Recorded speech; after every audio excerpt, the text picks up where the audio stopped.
Ayan po mga kapatid, magandang gabi po sa inyong lahat at narito naman po ako at muling magbabalik upang may ihatid ng mga panibagong mensahe sa inyo. Ayan. At titignan natin mga kapatid kung ano nga ba ang lalabas sa mga baraha. Ayan. At ang kanilang ihatid ng mga mensahe.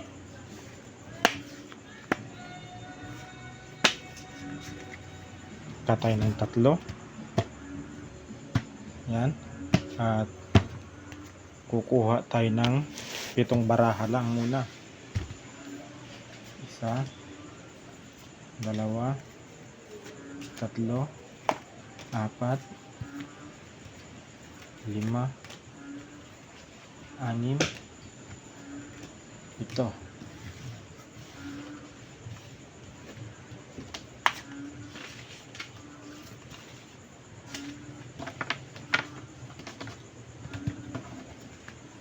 Itong baraha lang muna mga kapatid ang ating ibabahagi na mensahe.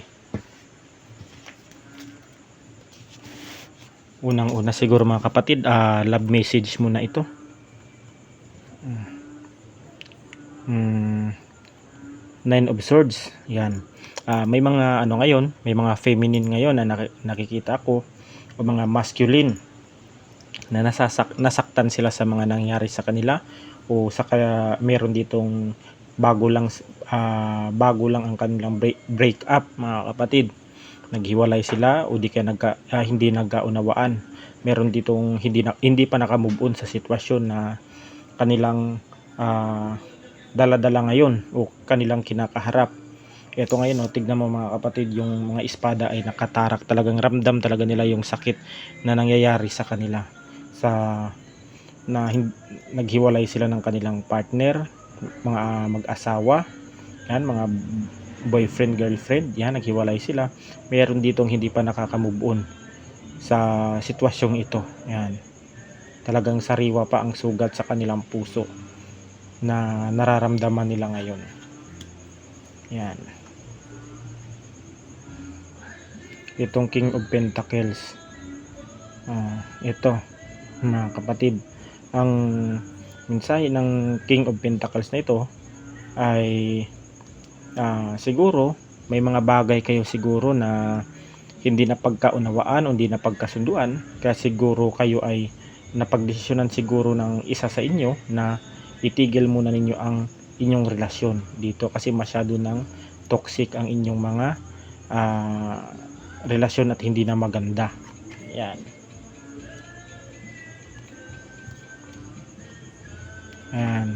Justice. Darating din ang araw mga kapatid, kung hindi man kayo magkakatuluyan nito, darating ang araw na isa sa inyo matatanggap rin nyo ang sitwasyon o di kaya makaka-move on din kayo sa mga bagay-bagay na nangyayari sa inyo. Yan. Kaya nga mga kapatid, ang kasabihan nga, merong pinagtagpo pero hindi itindahana. Yan, ganyan talaga ang buhay mga kapatid. May taong darating sa atin upang may makikilala tayo, upang turuan ng ating puso, upang yung iba ay maging leksyon sa atin mga kapatid. Yan. Itong 3 of Pentacles. Yan.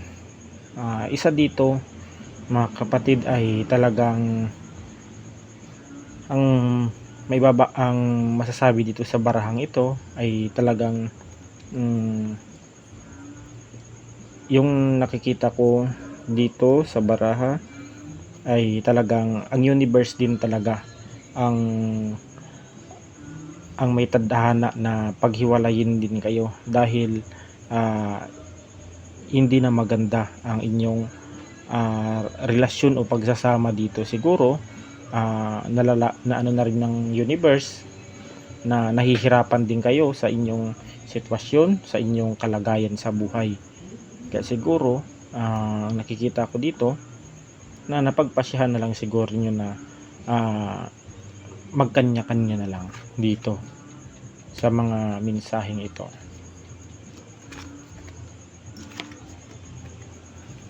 Ayan, meron dito mga kapatid, kung kayo ay kung nakakaramdaman kayo ng sakit o pighati sa ngayon, ayan,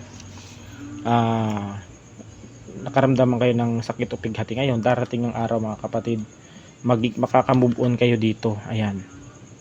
Yan, makaka-move on na kayo diyan kasi sa una lang naman talaga yan mga kapatid, na masakit lang talaga yan sa una.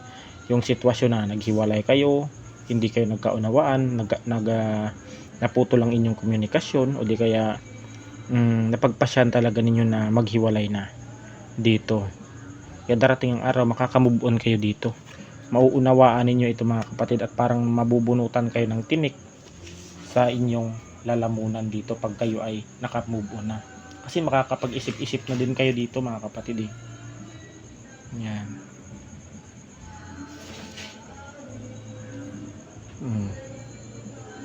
Itong Page of Cups mga kapatid, darating ang araw kung kayo man ay nagkalabuan, nagkahiwalay, may makikilala at makikilala kayong isang tao na dadating sa inyo. Ayan, na mapapasa inyo din. Yan.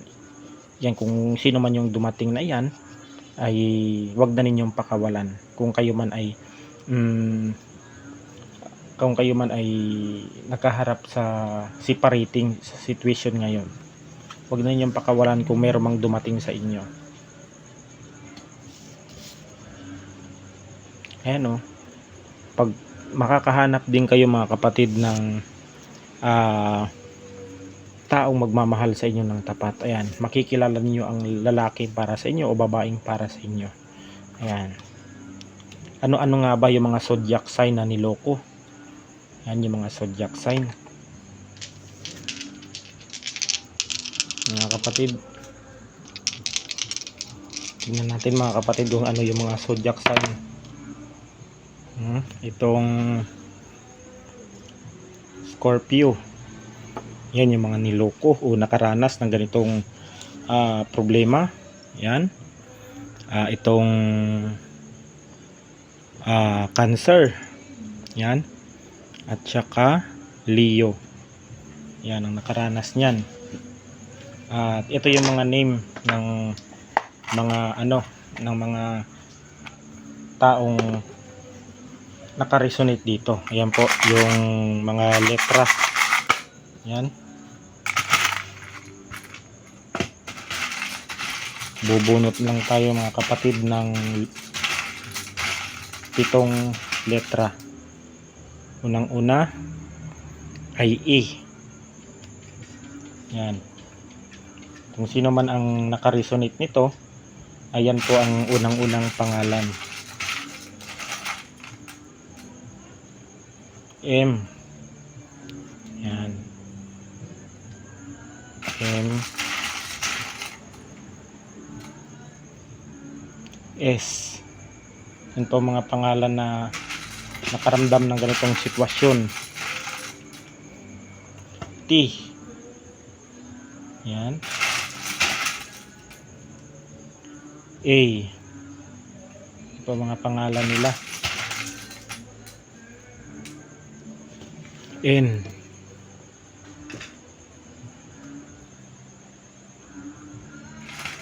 Last mga kapatid, Y.